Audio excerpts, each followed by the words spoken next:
La historia del rey David. Parte 1. Historia de David, pastor de ovejas. David era muy valiente. Fue un luchador desde el principio. Pero antes de matar a un gigante o llevar ejércitos a la batalla, era pastor y protegía a las ovejas que cuidaba. Mató a los leones y osos que amenazaban a su rebaño. Cuando el profeta Samuel visitó a su familia en una misión para identificar y ungir al futuro rey de Israel, el padre de David, Isaí, ni siquiera pensó en llamarlo de los pastos. Estaba seguro de que Samuel tenía en mente a uno de sus hijos mayores. ¿Qué podría querer el profeta con el joven pastor? Pero David fue especial desde el principio y Samuel insistió en conocerlo. Cuando conoció al joven, Samuel ungió la cabeza de David con aceite en la primera confirmación externa de que este niño estaba destinado a grandes cosas. Una pelea en particular le valió a David su lugar en la historia. Un gigante filisteo, Goliat, se había estado burlando sin piedad de las tropas israelitas durante días cuando David apareció con comida para sus hermanos mayores que se habían alistado como soldados. Parte 2. Asesino de gigantes. Mientras David escuchaba a Goliat lanzar insultos contra Israel, se indignó y se ofreció a aceptar el desafío de Goliat, que pedía que un soldado israelita viniera a luchar contra él. Cuando el rey israelita Saúl se enteró del deseo de David de luchar contra Goliat, se mostró reacio a dejarlo ir. Pero David estaba decidido. Rechazó la oferta de llevar la armadura y la espada del rey y prefirió enfrentarse a Goliat con solo una honda y 5 piedras. El joven blandió su honda y apuntó a la frente del enemigo filisteo. Solo tomó una piedra y el gigante se estrelló contra la tierra. David corrió hacia adelante, agarró la propia espada de Goliat y le cortó la cabeza. Las horrorizadas fuerzas filisteas huyeron con un ejército israelita recién confiado en persecución.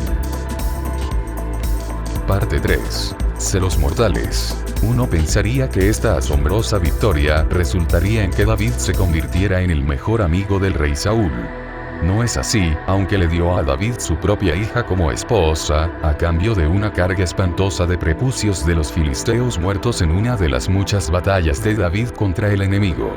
Saúl pronto llegó a odiar la atención que David estaba recibiendo en su nueva posición como jefe del ejército israelita. La popularidad y las habilidades naturales de liderazgo de David le valieron fácilmente el estatus de héroe en Israel y Saúl se sintió profundamente amenazado por esto. La noticia de David se extendió como la pólvora después de su victoria sobre Goliat. Mientras David disfrutaba de un éxito militar continuo, las mujeres de Israel comenzaron a cantar: Saúl ha matado a miles, pero David a decenas de miles. El celoso Saúl se enfureció aún más. Un día, mientras David tocaba el arpa para calmar el temperamento del rey, Saúl le arrojó su jabalina en un intento de matarlo. Parte 4. Cazando a David. Con la ayuda del hijo de Saúl y el mejor amigo de David, Jonatán, David se enteró de que la ira de Saúl hacia él no se iba a disipar y se ocultó. El rey Saúl pasó años tratando de perseguir a David. En una ocasión, el rey estaba descansando dentro de la misma cueva donde se escondía David. David se acercó sigilosamente al rey dormido y le cortó un trozo de ropa. El desprevenido Saúl finalmente se despertó, pero cuando salía de la cueva, David llamó y le mostró el trozo de tela. Saúl se sintió conmovido por el hecho de que David no le había hecho daño y pidió una tregua entre los dos hombres. La paz nunca se logró realmente. Muchas personas fueron leales a David y lo apoyaron mientras huía de Saúl. Sin embargo, un hombre rico e influyente, Nabal, no lo era. Nabal insultó a David al negarse a darle provisiones cuando se le pidió.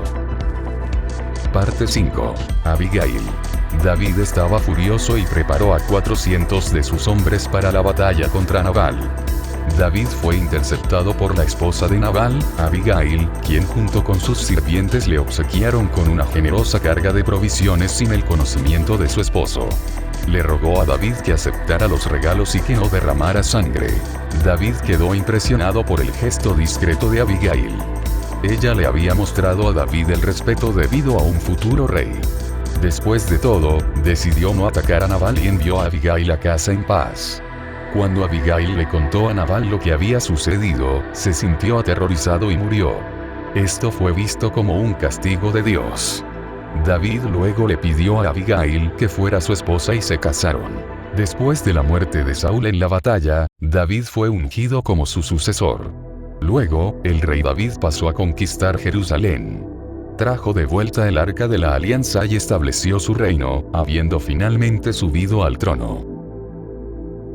Parte 6. David y Betsabé. Un día, mientras estaba en el techo de su palacio, el rey David vio a una hermosa mujer bañándose. Atraído instantáneamente, el rey David hizo que trajeran a Betsabé a su palacio. Luego se acostó con ella. Poco después, Betsabé, que ya estaba casada, le envió un mensaje a David de que estaba embarazada.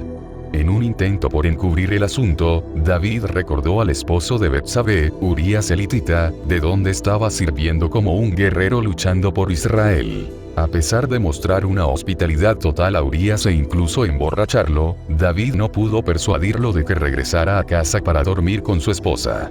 Uría, un militar leal, se sintió obligado a no permitirse ese lujo mientras sus compañeros soldados arriesgaban sus vidas en el campo de batalla.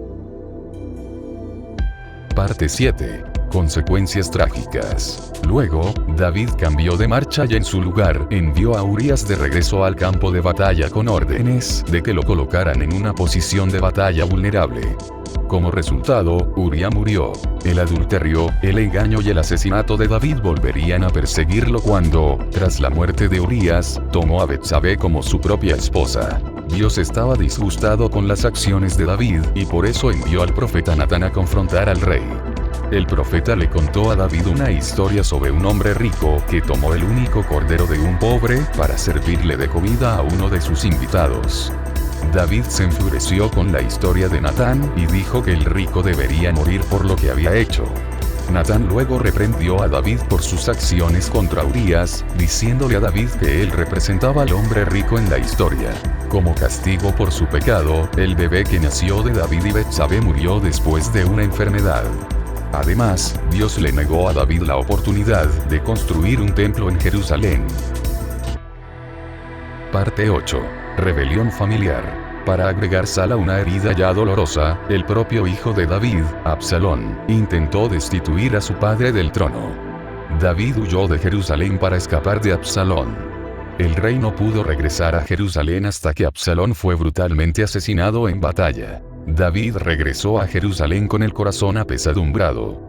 Continuó gobernando Israel y eligió a su hijo Salomón para que lo sucediera como rey antes de morir pacíficamente a la edad de 70 años después de reinar como rey durante 40 años. A pesar de sus defectos, David era conocido como un hombre conforme al corazón de Dios.